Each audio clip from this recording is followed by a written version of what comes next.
The second nurse to contract Ebola on U.S. soil, 29-year-old Amber Vinson, arrived at Emory University Hospital Wednesday night to begin treatment after caring for America's first Ebola victim and then taking a round-trip flight. Vinson took 2 Frontier Airlines flights, first from Dallas to Cleveland, then back to Dallas. She didn't show symptoms at the time. But Vinson did have a low fever, 99.5 degrees Fahrenheit. She called the Centers for Disease Control and Prevention Monday before boarding her flight, but she wasn't restricted from flying. The CDC did not tell the hospital to tell their staff not to travel.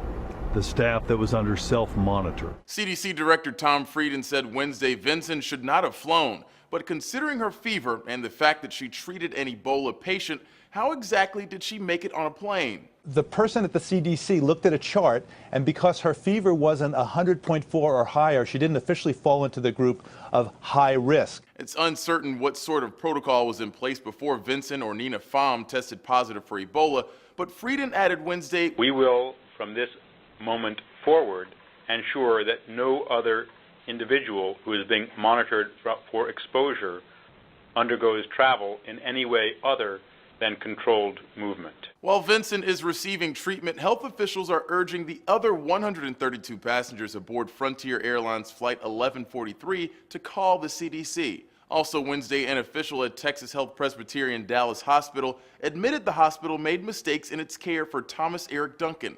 Chief Clinical Officer Dr. Daniel Vargas said in part, "We did not correctly diagnose his symptoms as those of Ebola. We are deeply sorry." Frieden said the CDC has not identified anyone else that should be tested for Ebola, but will continue to closely monitor other health workers. For Newsy, I'm Christian Bryant.